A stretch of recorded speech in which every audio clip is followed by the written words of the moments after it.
Hi, I'm Candia with Candia Hainsworth Designs, and thank you so much for joining in. This is the first part of my new series called My Personalized Home.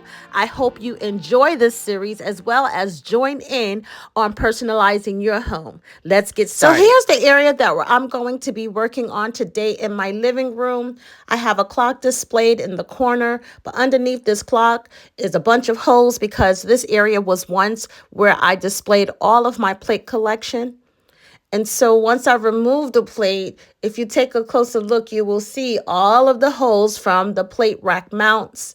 And this needs to be repaired and repainted. And then I'm going to make a slip cover for the gas unit below. The gas unit, it's not ugly, but it's definitely not pretty. And so I'm going to use a leaf from my table to give it a more even top and a more area for me to display all of my chinoiserie collections.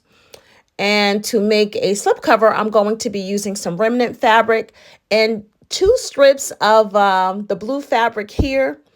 The remnant fabric, I got $1 a yard. There's 3 yards here, so I paid $3 for this brown fabric, and it is really good quality. I must say I was really impressed.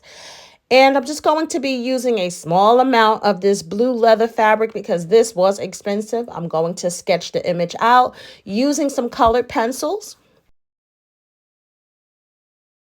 I think I'm going to go with this one though because I really like the simplicity of it. It's just a simple slip cover.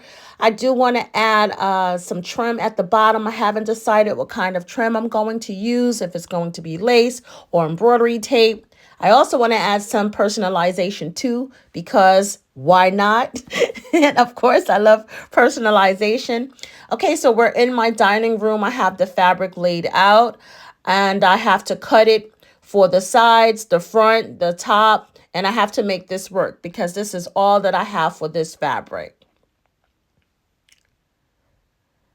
So I'm going to first add a hem to it because I didn't cut off the selvage because once again, I need all inches of this fabric that I can possibly have, and I can't afford to waste any part of it. So we're just going to add a hemline just so it can have a clean edge. And once again, I will be doing something with the bottom, so I don't know, but for now, I do have a clean line hem just in case I decide not to put anything at the bottom. I really like the way this fabric feels, the way it looks. And now I'm going to be adding some strips. So in between the V area of it or the pleat area, I would like the blue to appear. It's a nice contrast. And so I have cut one strip and then I'm going to cut this in half because once again, I am not trying to waste this. This fabric was expensive. And so we're just going to be really using this more so like an accent color for this slip cover.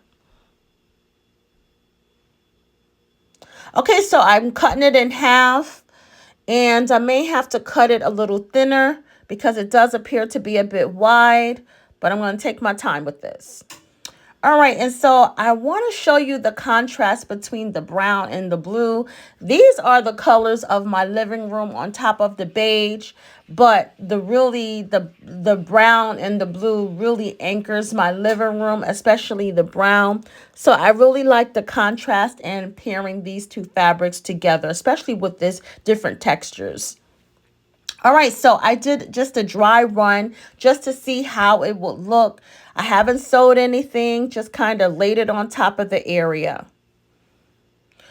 All right, and so right now I am just going to pin it in place and then just sew it so it doesn't shift. I'm thinking about cutting it though, but I think I might cut the brown fabric. I did. I cut the brown fabric and sewed the edges because I just didn't really want to cut the blue. I'd rather have more blue than the brown because I can't add to the blue. I can cut away from the brown, but I can't add to the blue. So now I just need to finish off the edges on the brown fabric.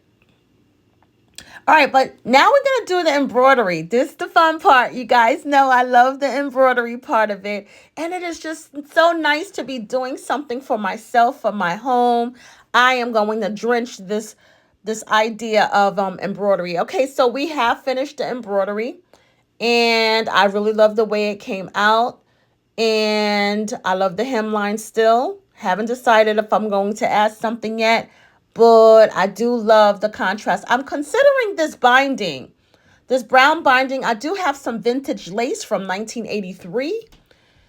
And I don't know. I like the binding. I also like a white binding too. I don't know if the white binding may be too shiny, so I'm leaning more towards the lace. Okay, guys, so here's the finished product. And as you can see, it is in the corner and there is a wingback chair in front of it. But I absolutely love the way this came out. I decided to go with the lace trim, and I just really love the fact that this looks nice, neat, and presentable now. That's all I have for you today, guys. If you like this video, give it a thumbs up. Please consider sharing and subscribing to my channel. Bye.